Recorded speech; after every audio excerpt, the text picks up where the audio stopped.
माहे रमज़ान आया, माहे रमज़ान आया। बिस्मिल्लाहिर्रहमानिर्रहीम। अस्सलाम वालेकुम। मैं हूं डॉक्टर सलमान खालिद, यूनानी फिजिशियन।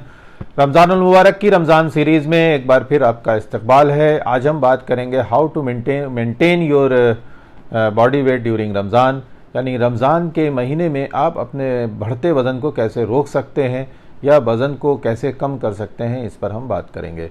अमूमन रमज़ान में ये देखा गया है या रोज़ेदार ये कंप्लेन करते हैं कि हमारा वज़न रमज़ान के महीने में रोज़े रखने के बाद बढ़ जाता है, ना कि कम हो जाए।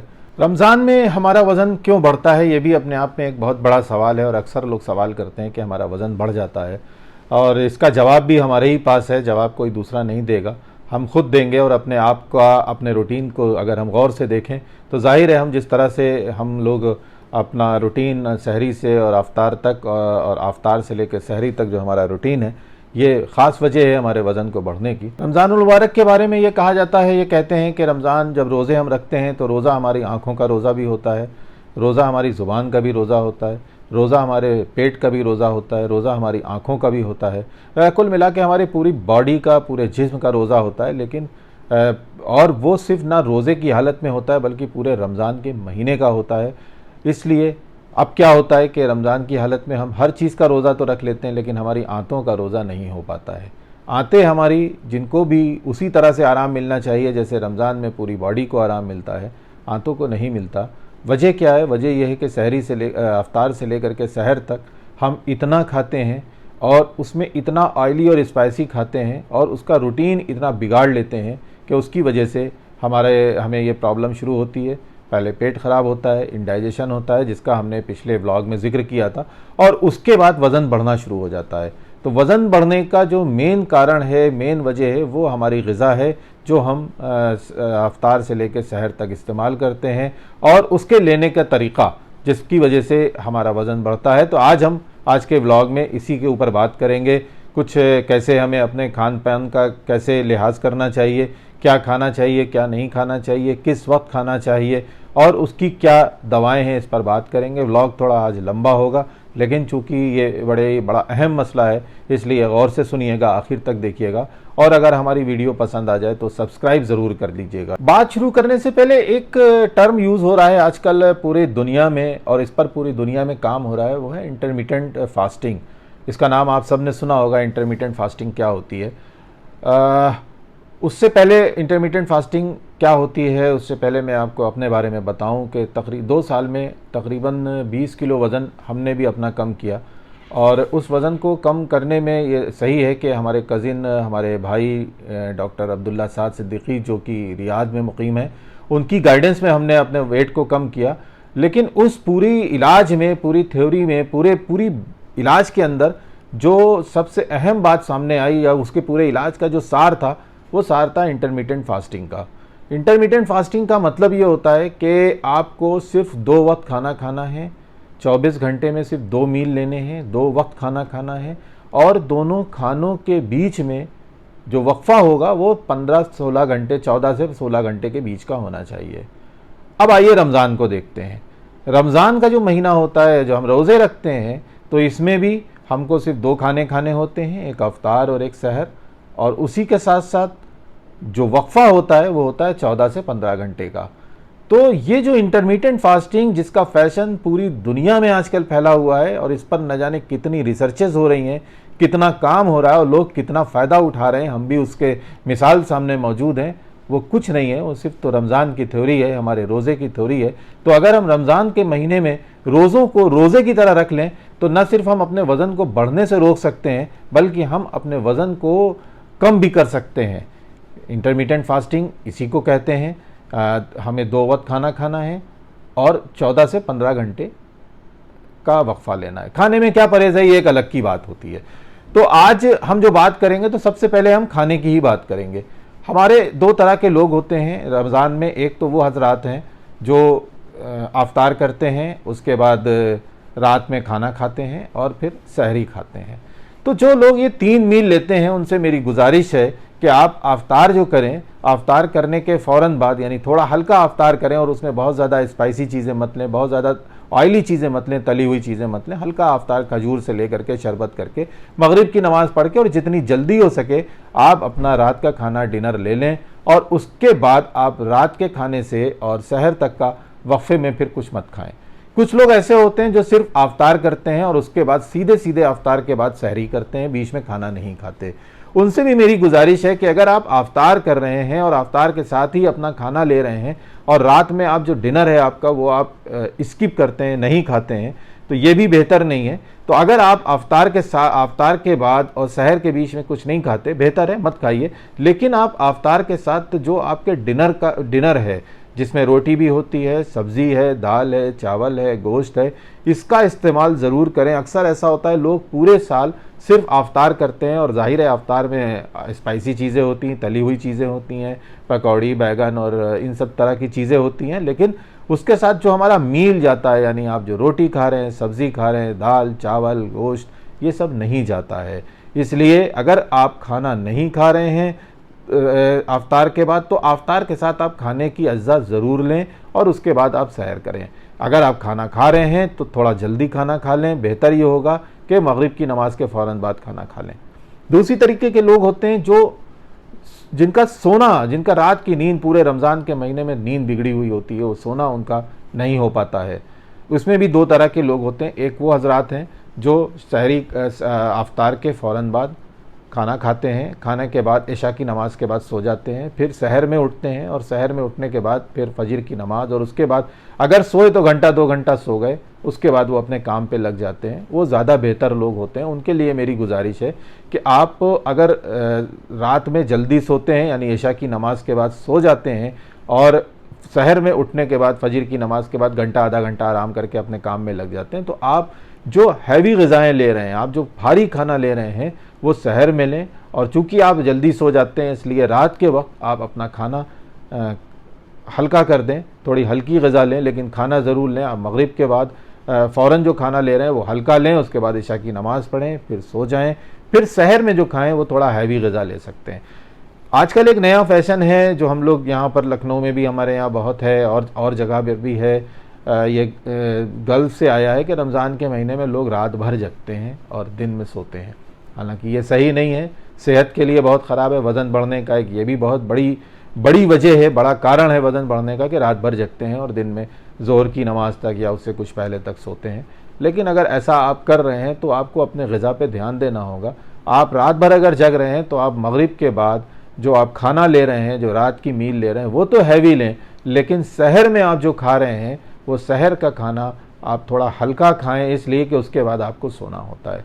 तो ये एक ख़ास ध्यान रखना है कि जो लोग रात में जग रहे हैं वो सहरी से पहले अपने खाने को, सहरी का खाना हल्का लें, और जो लोग दिन में काम कर रहे हैं, रात में सोते हैं, वो सहर को हैवी कर लें, तो आपका वज़न बहुत ज़्यादा नहीं बढ़े। पानी का कम इस्तेमाल भी वज़न बढ़ने की बहुत वजह है। तो पानी का इस्तेमाल खूब से खूब तर करें। आफ्तार से लेकर सहरी तक जितना ज़्यादा से ज़्यादा पानी पी सकते हो पिएं। ये ज़रूरी नहीं है कि सहर में बहुत पानी पिएं। सहर में ज़्यादा पानी पीने से फिर अगर आप सहरी के बाद सोना चाहते हैं तो आप सो नहीं पाएंगे, थोड़ी देर के बाद आपको पेशाब की हाजत होगी। इसलिए पानी आफ्तार के बाद से लेके सहर तक, जब तक आप जग रहे हैं, ज़्यादा से ज़्यादा पीते रहें, ताकि आपकी बॉडी रिहाइड्रेट रहे और पानी की जो कमी है वो पूरी होती रहे। पानी कम पीना भी एक वजह है वज़न के बढ़ने। वज़न को बढ़ने से रोकने के लिए जहाँ तक दवाओं का सवाल है, तो ऐसी कोई दवा नहीं है जो आपके वज़न को बढ़ने से रोक सके या आपके वज़न को कम कर सके, किसी भी पैथी में, ना एलोपैथिक में, ना यूनानी में। और अगर कुछ दवाएं हैं भी तो बहुत नुकसानदेह होती हैं, लेकिन ये आपके हाथ में है कि आपका वज़न कैसे बढ़ने से आप कैसे रोक सकते हैं, और यही आपके ही हाथ में है कि आप अपने वज़न को कैसे कम कर सकते हैं। एज सच जो दवाएं हैं, हमारी यूनानी पैथी में भी कुछ दवाएं हैं जो वज़न को बढ़ने से रोकती हैं या वज़न को कम करती हैं, लेकिन वो उनका भी असर, मैं ये मानता हूँ, या मेरे अपना प्रैक्टिकली जो मैंने तजुर्बा किया है, वो 10 से 12% तक होता है। और उस वक्त तक, जब तक आप अपने खाने पीने में परहेज़ नहीं करेंगे, आप अपनी ज़ुबान को कंट्रोल नहीं करेंगे, आप अपने पूरे दिन को डिसिप्लिन में नहीं लाएंगे, तब तक आपका वज़न कम नहीं हो सकता या बढ़ने से आप रोक नहीं सकते। इसलिए आज तो जो बात मैं कर रहा हूँ रमज़ान के ताल्लुक़ से बात कर रहा हूँ, लेकिन बाद में इंशाअल्लाह एक पूरा व्लॉग वज़न कैसे कम किया जाता है इस पर भी बात करेंगे रमज़ान के बाद। लेकिन आज जो हम बात कर रहे हैं वो सिर्फ रमज़ान के महीने की बात कर रहे हैं, तो इसमें कुछ दवाएं या कुछ अद्विया या कुछ ऐसे घरेलू नुस्खे हैं जिससे आपके वज़न को बढ़ने से कुछ % तक कमी हो सकती है। लेकिन इस बात का जो हमने हमारे यूनानी पैथी में जो बार बार जहाँ पे जिक्र किया गया है वज़न को बढ़ने से रोकने का या वज़न को कम करने का, वो सब जगह जितनी भी दवाएं हैं वो सारी दवाएं पेट को सही करने की, आपके हाजमे को दुरुस्त करने की, आपके मेटाबॉलिज्म को ठीक करने की दवाएं हैं। सच ऐसी कोई दवा नहीं है किसी भी पैथी में जो आपके फैट को काट दे, जो आपके वज़न को घुला दे। वो सब आपके हाथ में है, आपके अपने खाने पर है, आपके अपने डिसिप्लिन पर है, आपके अपनी बॉडी की रूटीन पर है। लेकिन दवाएं कुछ % तक फ़ायदा करती हैं, बट लेकिन वो फ़ायदा भी जो है वो सिर्फ आपके हाजमे को दुरुस्त करती हैं। अगर आपका हाजमा सही रहेगा, आप हल्का खाएंगे और जो खाएंगे वो हज़म होगा, जो ज़रूरी है वो आपकी बॉडी को एब्जॉर्ब होगा, जो ज़रूरी नहीं है वो एक्सक्रीट हो जाएगा, निकल जाएगा, तो उसमें वो ज़्यादा फ़ायदेमंद होता है। तो इसलिए मैं ये बताना चाह रहा हूँ कि हमारे पास या किसी भी पैथी में एज सच वज़न कम करने की या वज़न को बढ़ने से रोकने की 100% कोई दवा नहीं होती है। हाँ, कुछ दवाएं ज़रूर हैं जो आपके वज़न को कम कर सकती हैं, बशर्ते आप अपने खाने पीने का ख़ास ध्यान रखें। उसके साथ इन दवाओं को लेने से कुछ % तक इजाफा हो जाता है। जैसे सबसे पहली दवा वो है ज़ीरा। हमने अपने पिछले व्लॉग में भी एक पाउडर का जिक्र किया था, उसमें भी ज़ीरा था। तो ये ज़ीरा जो होता है ये आपके वज़न को कम करता है। इसके मेडिकल जर्नल्स भी आ गए, काफ़ी रिसर्चेस हुई हैं जिसका मैं डिस्क्रिप्शन बॉक्स में जिसके लिंक भी डाल दूंगा कि ज़ीरा और ज़ीरे का पानी अगर आप पीते हैं तो वो चूँकि आपके हाजमे को सही करता है, आपके मेटाबॉलिज्म को सही करता है, आपके बॉडी में जो एक्स्ट्रा फैट जा रहा है उसको एब्जॉर्ब नहीं होने देता है। इसलिए ज़ीरे का पानी अगर आप 1 या 2 बार दिन भर में सहरी से अफ्तार के बीच में थोड़ा सा ज़ीरा, 1 चम्मच ज़ीरा लेकर के और उसको 1 गिलास पानी में भिगो दें और उसके बाद बॉयल करके खाली उसका पानी पिएं दिन में 2 बार, तो आपके वज़न को बढ़ने से रोकेगा, बशर्ते आप परहेज़ कर रहे हो। उसी के साथ नींबू के रस के बारे में भी रिसर्चेज हैं, जिसका भी मैं सारी जो दवाओं की मैं बात करूंगा उन दवाओं की जो रिसर्चेज आई हैं उसको डिस्क्रिप्शन बॉक्स में उसका लिंक ज़रूर डालूंगा कि उस पर, चूँकि यूनानी पैथी भी ये कहती है और यूनानी के साथ साथ इस पर रिसर्चेस भी हैं कि नींबू का रस अगर आप दोनों वक्त सहरी खाना खाने से पहले और सहर से पहले अगर आप 1 गिलास पानी, आधे गिलास पानी में आधा नींबू ले लेंगे तो ये क्या करता है, ये आपकी बॉडी को फैट को डिज़ोल्व करने में तो मदद करता ही करता है, आपकी एपेटाइट को कम करता है, आपकी जो भूख, जो हद से ज़्यादा भूख है उसको भी कम करता है, जिससे आपका ग़िज़ा कम होती है और ये फ़ायदेमंद होता है। तीसरी एक बहुत अहम, ये सारी चीज़ें हमारे घरेलू चीज़ें हैं। तीसरी अहम चीज़ है लहसुन, गार्लिक। अगर आप 2 जवे लहसुन के 24 घंटे में 1 बार लेंगे, इसके प्रिपरेशन भी है जो अभी हम बाद में आपको बताएंगे कि जो हमारे प्रिपरेशंस हैं, जो हमारी दवाएं हैं उसमें भी लहसुन होता है। तो लहसुन को अगर आप 2 जवे लहसुन छील करके और उसको आप पानी के साथ निगल लेंगे तो ये आपको वेट कम करने में, कोलेस्ट्रॉल कम करने में, और उसी के साथ साथ जो रिसर्चेस बताती हैं, जिन्होंने रिसर्च की है, तेहरान यूनिवर्सिटी में इस पर रिसर्च हुई है, तो वो ये बताते हैं कि गार्लिक के लेने से, लहसुन के लेने से आपके वेस्ट का सरकमफेरेंस यानी आपके कमर की जो मोटाई है वो थोड़ा सा कम होती है, उस पर काफ़ी असर पड़ता है। लिहाजा लहसुन भी अपने आप में एक बहुत ही अच्छी दवा है। लेकिन साथ में मैं बार बार ये कह रहा हूँ कि ये सारी दवाएं, ये सारी रेमेडी उसी वक्त तक फ़ायदेमंद है जब आप अपने खाने पीने पर परहेज़ करेंगे, आप रूटीन में रहेंगे, डिसिप्लिन में रहेंगे, तभी फ़ायदा करेगा, अदरवाइज़ नहीं फ़ायदा करेगा। एक बात और बताना चाहता हूँ बीच में रोक के कि जो हम लोग इंटरनेट पर या यूट्यूब पर या व्हाट्सएप यूनिवर्सिटी पर जो दवाएं देखते हैं और उसको बिना तहक़ीक़ के इस्तेमाल कर लेते हैं, वो भी बड़ा नुकसानदेह होता है। ज़ीरे के बारे में, जो कमून जिसे कहते हैं, इसका भी एक वाक़या हमें अभी अभी याद आया तो मैंने कहा आपसे ज़रूर शेयर करें। एक मरीज़ा आई हमारे पास जिन्होंने बताया कि वो वज़न कम करने के लिए ज़ीरे का इस्तेमाल कर रही हैं।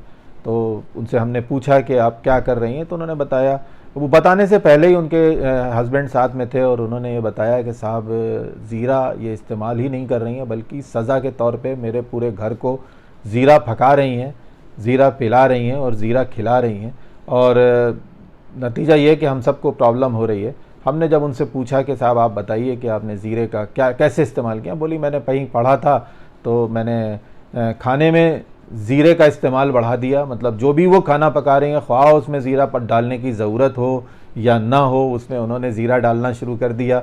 पूरे घर को वो ज़ीरे का पानी उबाल उबाल के पिला रही हैं, ख़ुद भी पी रही हैं। जहाँ पे ज़ीरे की ज़रूरत थी वहाँ भी ज़ीरा था। मसाला, हमेशा मसाला जो होता है वो मसाला मसाले की ही तरह यूज़ किया जाता है खाने में।